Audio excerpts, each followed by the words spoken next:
درود پاک کب کب کہاں کہاں اور کیسے کیسے کام آتا ہے۔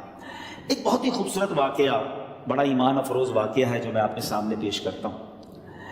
ایک دوست نے اپنے ایک دوسرے دوست کو قرض دیا، اور جب اس نے قرض دیا تو وہ قرض ایک بڑی اماؤنٹ تھی، 3000 دینار۔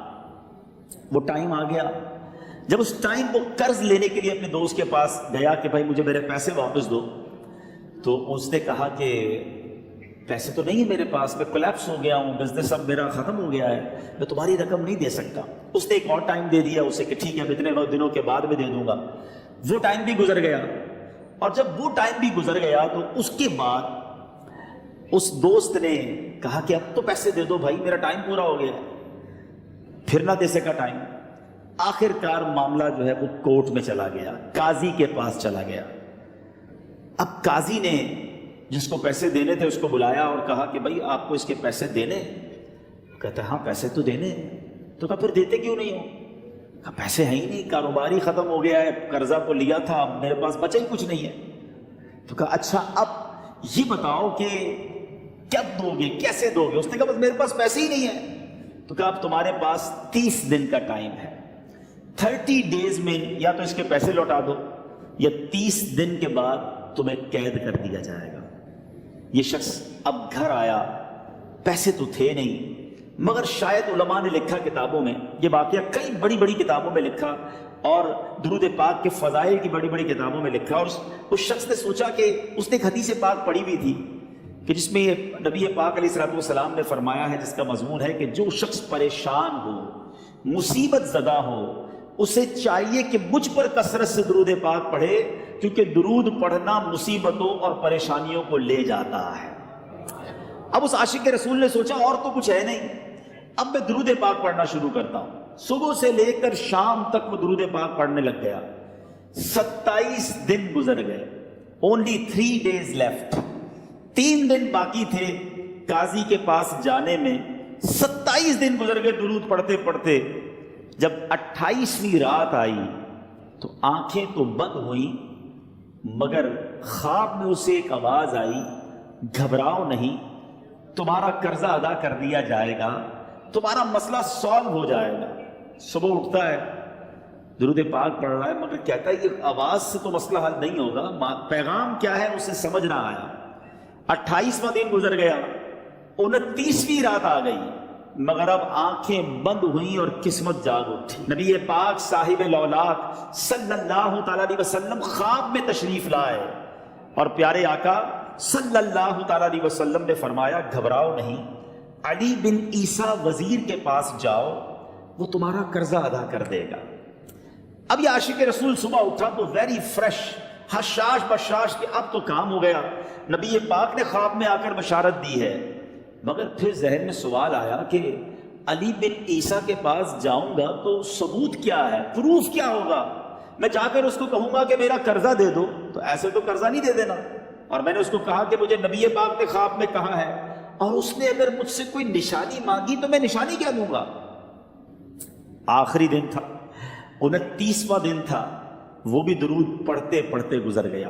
30th نائٹ آ گئی، صبح وہ دن ہے جب عدالت میں جانا ہے۔ اب اس رات پھر نبی پاک علیہ الصلوۃ والسلام خواب میں تشریف لائے، اور آقا علیہ الصلوۃ والسلام نے فرمایا کہ علی بن عیسیٰ وزیر کے پاس جاؤ، وہ تمہارا قرض ادا کر دے گا۔ کہ حضور چلا تو جاؤں گا، لیکن اگر وزیر نے مجھ سے کوئی نشانی طلب کی تو میں کیا جواب دوں گا؟ پیارے آقا علیہ الصلوۃ والسلام نے کمال کا ارشاد فرمایا کہ علی بن عیسیٰ سے کہنا کہ تم روزانہ فجر کی نماز کے بعد 5000 بار درود پاک پڑھتے ہو، یہ راز فقط تم جانتے ہو اور تمہارا رب جانتا ہے۔ اب یہ جب صبح اٹھا تو ایک نشانی بھی مل چکی تھی۔ عدالت میں جانے سے پہلے وزیر کے دربار میں پہنچ گیا، اسے یہ ڈر تھا کہ آج پیسے نہ لوٹائے تو سزا ہو سکتی ہے۔ جب وزیر کے دربار میں پہنچا تو وزیر اپنے مشیروں کے ساتھ بیٹھا تھا۔ کہا مجھے آپ سے بات کرنی ہے۔ کہا بتاؤ کیا بات کرنی ہے؟ کہا میں ایک پیغام لایا ہوں آپ کے لیے۔ اچھا کس کا پیغام لایا؟ کہا میں نبی پاک جناب محمد مصطفیٰ صلی اللہ تعالیٰ علیہ وسلم کا پیغام لایا ہوں۔ وہ عاشق رسول وزیر تھا، کہتا بتاؤ میرے آقا نے کیا پیغام دیا ہے؟ کہ حضور میں 3000 دینار کا مقروض ہوں، آج آخری دن ہے اور میرے آقا نے مجھے بشارت دی ہے کہ آپ سے کہوں کہ آپ میرا قرض ادا کر دیجئے۔ علی بن عیسیٰ کہتا ہے کوئی ثبوت ہے آپ کے پاس؟ ہے کوئی دلیل بھی ہے آپ کے پاس؟ میں کیسے مان لوں کہ آپ کو نبی پاک علیہ الصلوۃ والسلام نے بھیجا ہے؟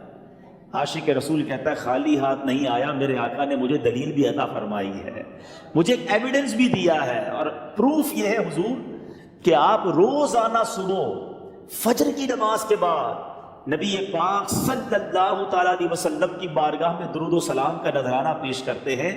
جب تک 5000 کا عدد پورا نہیں ہوتا آپ اس وقت تک کسی اور سے بات نہیں کرتے، اور اے وزیر صاحب یہ راز صرف آپ کو پتا ہے اور آپ کا رب جانتا ہے۔ اللہ اکبر۔ وہ وزیر تو جس کو کہے نا جھوم اٹھا، ایسا عاشق رسول وزیر تھا جو روزانہ صبح 5000 درود پڑھتا ہو، اس کی تو عید ہو گئی نا۔ وہ کہتا ہے مرحبا یا رسول اللہ، میرے آقا نے میرے درود قبول کر لیے، اس سے بڑھ کر میرے لیے سعادت کیا ہوگی۔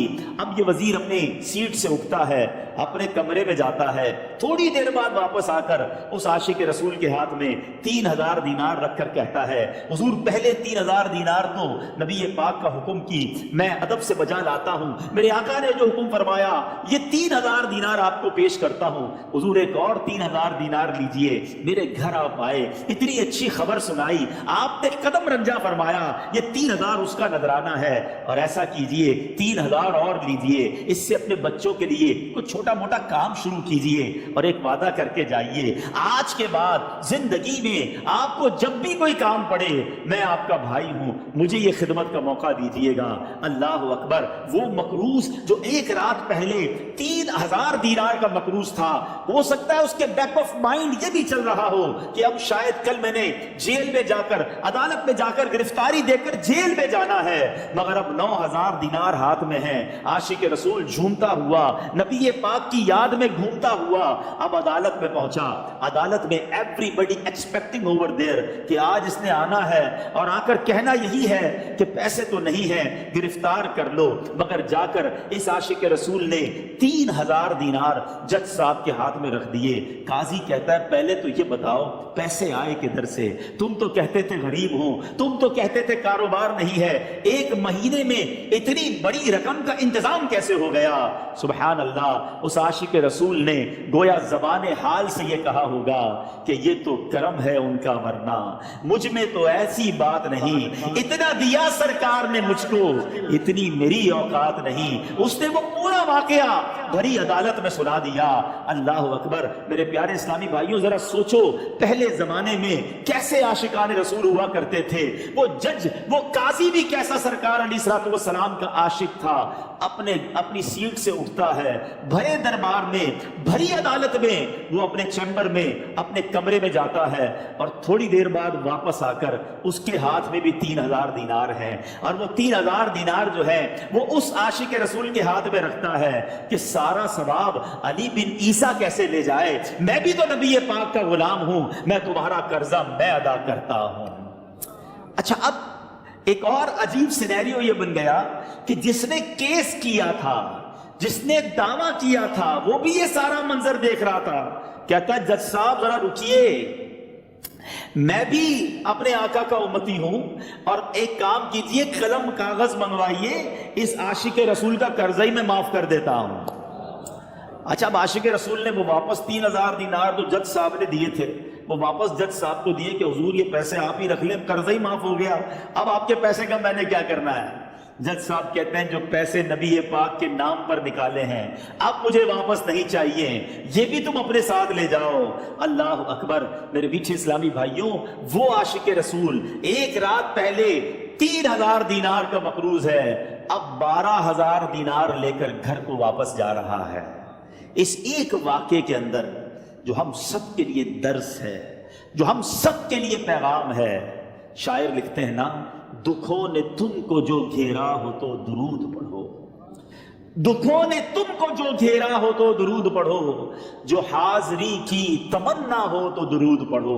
آج ہم بہت ساری پرابلمز میں ہوتے ہیں، یہاں بھی ہو سکتا ہے میرا کوئی بھائی بیمار بیٹھا ہو، کوئی قرضے میں ڈوب گیا ہو، کسی کا کوئی بزنس پرابلم چل رہا ہو، کوئی فیملی ایشو میں ڈسٹرب ہو، آپ کسی بھی پرابلم میں ہیں، خدا کی قسم درود پاک ایسا وظیفہ ہے، لوگ بہت سارے وظائف پوچھتے رہتے ہیں، بہت سارے جناب وظائف کے بارے میں معلومات کرتے رہتے ہیں، سچی بات یہ ہے ہر درد کی دوا ہے صلی علی محمد، ہر درد کی دوا ہے صلی علی محمد، تعویذ ہر بلا ہے صلی علی محمد۔ تو خدا را اپنی زندگی میں درود پاک کو شامل کر لیجئے، اور آپ بلیف کریں جب آپ نے کثرت سے درود پاک پڑھنے شروع کر دیے، آپ اپنی آنکھوں سے دیکھیں گے آپ کے پرابلم دور ہو رہے ہیں، آپ کی صحت اچھی ہو رہی ہے، آپ کے قرضے اترنے شروع ہو گئے ہیں۔